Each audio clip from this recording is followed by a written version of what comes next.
Welcome to Gyansthali classes Madhepura.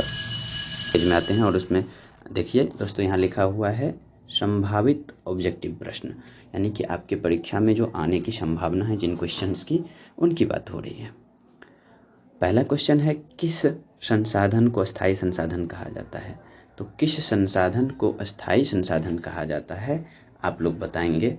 और आप सभी जानते हैं कि इसमें जो अस्थायी संसाधन है, यह जल यह भी नहीं है, कोयला यह भी नहीं है, पेट्रोलियम यह भी नहीं है।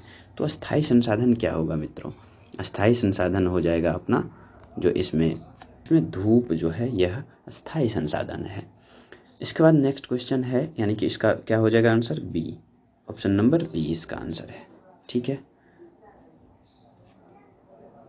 अब देखिए, अब नेक्स्ट क्वेश्चन में है कि भारत में किस राज्य में सर्वाधिक काली मृदा पाई जाती है? काली मृदा किस, पश्चिम बंगाल में, महाराष्ट्र में, पंजाब में, असम में, कहाँ पे पाई जाती है? तो इसका जो सही आंसर है, इसका सही आंसर है आपके लिए ऑप्शन नंबर बी, यानी कि महाराष्ट्र।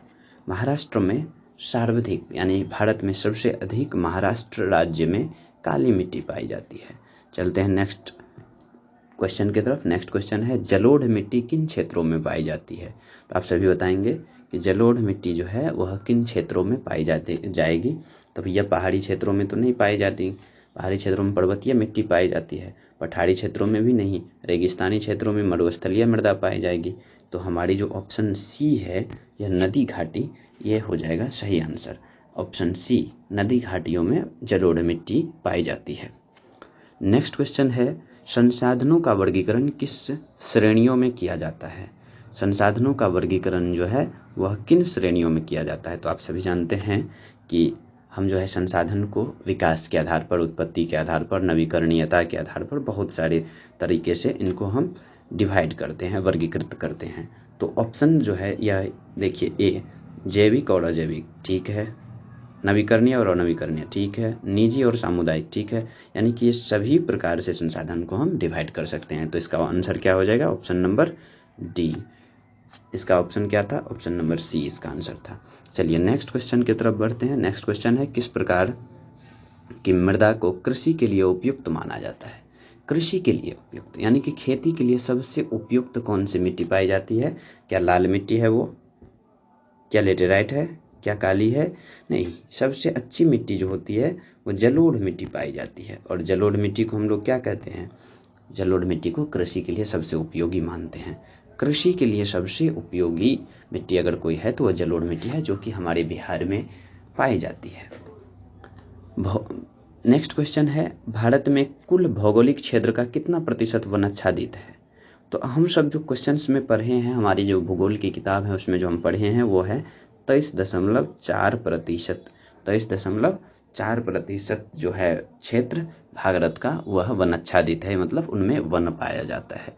नेक्स्ट क्वेश्चन की तरफ पढ़ते हैं। नेक्स्ट क्वेश्चन हमारा है, निम्नलिखित में से कौन सा मृदा संरक्षण का एक उपाय नहीं है? निम्नलिखित में से कौन सा मृदा संरक्षण का एक उपाय नहीं है? तो मृदा संरक्षण का एक उपाय कौन सा नहीं होगा? वृक्षारोपण बिल्कुल है। अगर मृदा संरक्षण करनी है तो आपको वृक्षारोपण करनी पड़ेगी। बहुउपयोगी कृषि, बिल्कुल। जुताई क्या है? बिल्कुल नहीं है, ये जुताई जो है यह नहीं है। जल प्रबंधन भी है। तो इसका मतलब है कि ये जो ऑप्शन नंबर सी है, इस क्वेश्चन के हिसाब से ऑप्शन नंबर सी सही है। तो यानी कि ये है ऑप्शन नंबर सी इसका सही हो जाएगा, और हम इसको सही मानते हुए ऑप्शन नंबर सी को हम लिख सकते हैं। चलिए नेक्स्ट क्वेश्चन है, भारत में जलोढ़ मिट्टी किस नदी घाटी में पाई जाती है? जलोढ़ मिट्टी किस नदी घाटी में पाई जाएगी दोस्तों? इसमें नर्मदा में है क्या? नर्मदा तो पहाड़ी क्षेत्रों में है, पठारी क्षेत्रों में है। गोदावरी कृष्णा में है क्या? नहीं, ये गोदावरी कहाँ पे है? तो आप देखोगे कि गोदावरी महाराष्ट्र से निकलती है और जाके वे ऑफ बंगाल में गिरती है। कृष्णा का भी वही हाल है। तो हम जो देखते हैं गंगा यमुना की जो मैदानी क्षेत्र है, इस क्षेत्र में जलोढ़ मिट्टी पाया जाता है। तो ऑप्शन नंबर ए हो जाएगा इसका सही आंसर। ठीक है, नेक्स्ट क्वेश्चन की तरफ बढ़ते हैं। नेक्स्ट क्वेश्चन है, काली मिट्टी को अन्य किस नाम से जाना जाता है? तो भैया ये तो सब जानते हैं कि रेगुड़ के नाम से इसको जाना जाता है, यानी कि रेगुड़ मिट्टी के नाम से जाना जाता है काली मिट्टी को। ठीक है, नेक्स्ट क्वेश्चन की तरफ देखते हैं और नेक्स्ट क्वेश्चन है कि निम्नलिखित में से कौन सा संसाधन नवीकरणीय संसाधन है।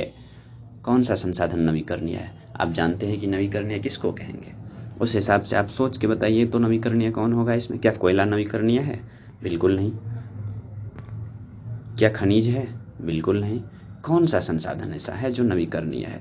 तो आप सभी जानते हैं कि पेट्रोलियम एक न एक दिन खत्म होना है, खनिज भी एक न एक दिन खत्म होना है, कोयला को तो खत्म होना ही है, ये सीमित संसाधन होते हैं। तो हमारा जो ऑप्शन नंबर सी है वायु, ये हो जाएगा आपका सही आंसर, ऑप्शन नंबर सी। ठीक है दोस्तों, ऑप्शन नंबर सी यानी कि ये हो जाएगा सही आंसर। नेक्स्ट क्वेश्चन की तरफ बढ़ते हैं। नेक्स्ट क्वेश्चन है निम्नलिखित में से कौन सा संसाधन अक्षय संसाधन है। अक्षय संसाधन का मतलब होता है वही जो आप पढ़े हो, नवीकरणीय संसाधन। तो इसमें से कौन सा हो जाएगा? तो आप सभी देखते हुए ही तुरंत से कह दोगे कि सौर ऊर्जा, यानी कि ऑप्शन नंबर सी। और ऑप्शन नंबर सी में क्या है? सौर ऊर्जा। नेक्स्ट क्वेश्चन है संसाधन किसे कहते हैं। सिंपल है, ये तो आप जानते ही हैं। क्या प्राकृतिक रूप से प्राप्त वस्तुओं को कहते हैं? नहीं, बिल्कुल नहीं। इतना ही तो नहीं होता ना संसाधन। प्राकृतिक रूप से प्राप्त वस्तुएं भी संसाधन है, लेकिन वो नहीं, संसाधन की एक परिभाषा नहीं हो सकती। तो संसाधन की परिभाषा जो है वो है कि वे वस्तुएं जो उपयोगी हैं, जिनका उपयोग मानव करता है, वो सारी चीजें क्या है? संसाधन है। यानी कि ऑप्शन नंबर क्या हो जाएगा? C. Very good. Next question की तरफ बढ़ते हैं। नेक्स्ट क्वेश्चन क्या है हमारा कि संसाधनों का वर्गीकरण किस आधार पर किया गया है। किस आधार पर किया गया है? तो भैया विकास के आधार पर किया गया है कि नहीं किया गया है? आप देखोगे किया गया है। उत्पत्ति के आधार पर किया गया है कि नहीं? बिल्कुल। नवीकरणीयता के आधार पर भी, यानी उपरोक्त सभी।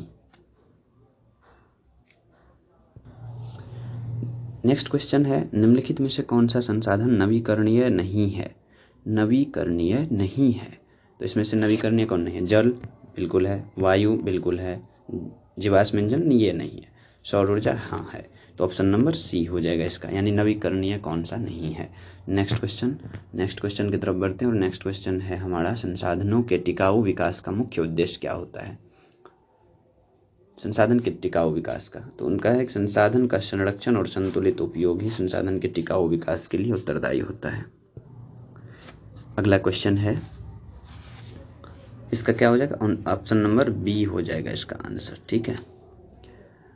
नेक्स्ट क्वेश्चन है निम्नलिखित में से कौन सा संसाधन विकास के स्तर के आधार पर वर्गीकृत नहीं किया जा सकता है। विकास के स्तर के आधार पर कौन?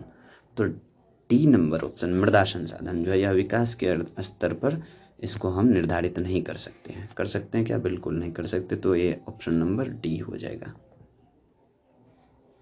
नेक्स्ट क्वेश्चन, भारत में भूमि का सर्वाधिक उपयोग किसके लिए किया जाता है। तो भैया कृषि के लिए किया जाता है।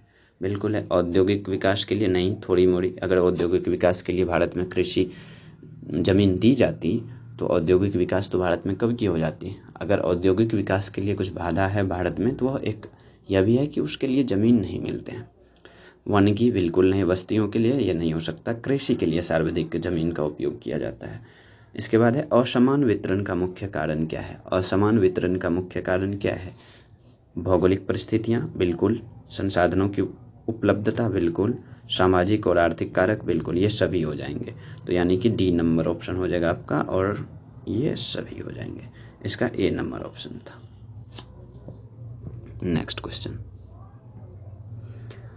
मृदा अपरदन का मुख्य कारण क्या है। मृदा अपरदन का मुख्य कारण क्या है?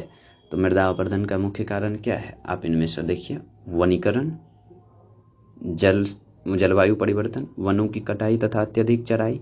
बिल्कुल, ये देखते ही पता लग रहा है कि वनों की कटाई और अत्यधिक चराई जो है इसके कारण से मृदा अपरदन होती है, हमने देखा भी है। और ऑप्शन नंबर सी हो जाएगा आपका आंसर। नेक्स्ट क्वेश्चन है, भारत में सर्वाधिक मृदा अपरदन किस कारण से होता है। भारत में सर्वाधिक मृदा अपरदन जो है वह किस कारण से होता है? तो भैया जल और पवन के द्वारा होता है। जल और पवन के द्वारा होता है।